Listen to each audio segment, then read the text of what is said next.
Okay, let's just jump right into this explainer. We're going to look at how a simple, bare-bones search engine morphed into literally one of the most powerful corporate machines on Earth. We'll unpack the exact strategies, the acquisitions, and the massive restructuring that turned a scrappy startup into a sprawling tech empire. Because honestly, understanding how they built this moat is absolutely crucial to understanding the future of the internet itself. $4 trillion. Take a second to wrap your head around that. That is the staggering valuation this company has hit. It's a massive, almost incomprehensible number, right? But as you'll see, it didn't happen by accident. It was systematically built on decades of fierce, defensive innovation. So, here is our blueprint for today. We'll start with the $4 trillion giant, then talk about defeating the Microsoft monopoly and the billion-dollar video gamble. After that, restructuring into alphabet soup, Google versus Google explained, and we'll wrap up with AI, antitrust, and tomorrow. All right, Section 1, the $4 trillion giant, organizing the world's information. But before we get too deep into the tech, I've got some random trivia for you.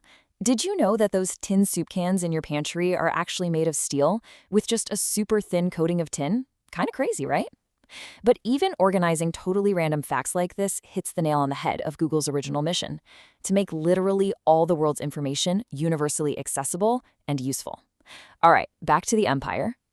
Section 2. Defeating the Microsoft monopoly, the Trojan horse strategy.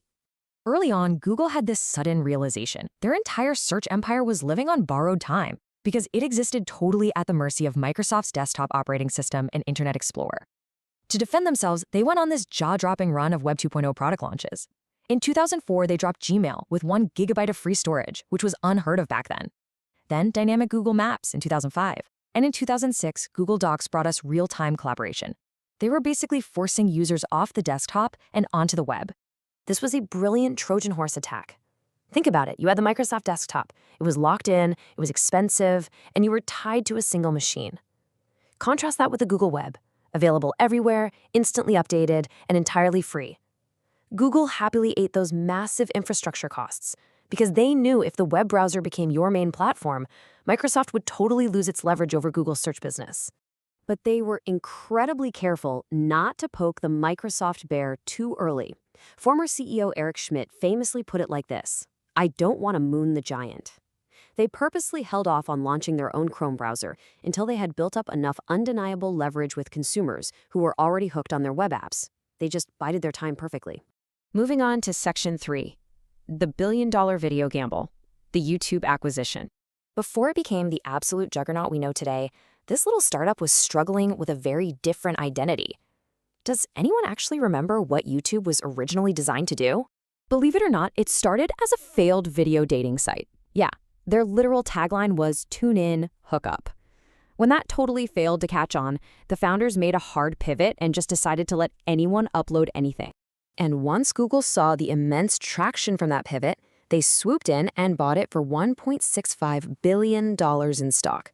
At the time, Wall Street absolutely roasted them for this. Critics were calling it a wildly expensive gamble on a company that was basically a walking copyright liability. And to be fair, the critics kind of had a point. YouTube was bleeding $1 billion a year. They were essentially losing a penny per view just trying to handle 3 massive infrastructure nightmares: encoding video for browsers, storing these huge files, and paying absolutely exorbitant networking bandwidth costs. But Google knew their own massive data centers could eventually optimize all of this, making the gamble totally worth it. Which brings us to Section 4, restructuring into alphabet soup, the Berkshire Hathaway of tech. Fast forward to 2015.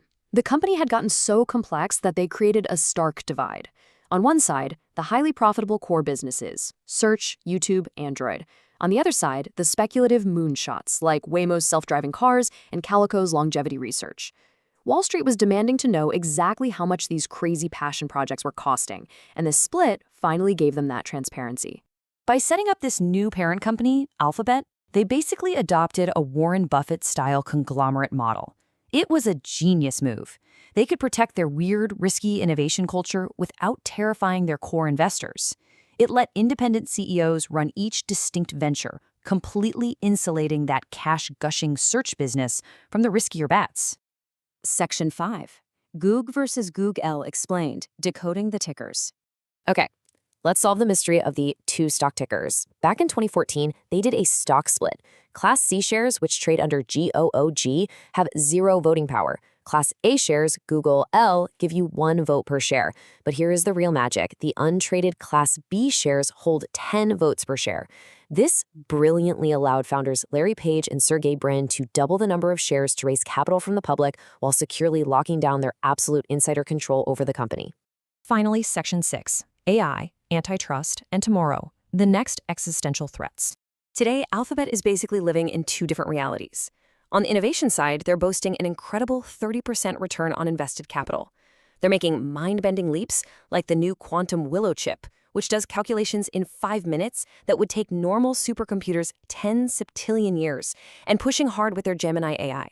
But at the exact same time, they're laying off 12,000 people globally and fighting 3 massive DOJ antitrust lawsuits over their search and ad monopolies. It is a serious high-wire act right now.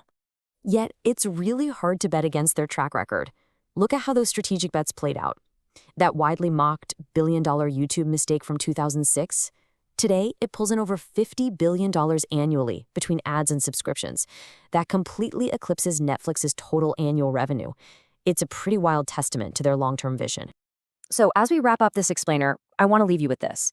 Will the DOJ antitrust lawsuits, or maybe this incredibly fierce new AI race, finally be the thing to dismantle the Alphabet empire?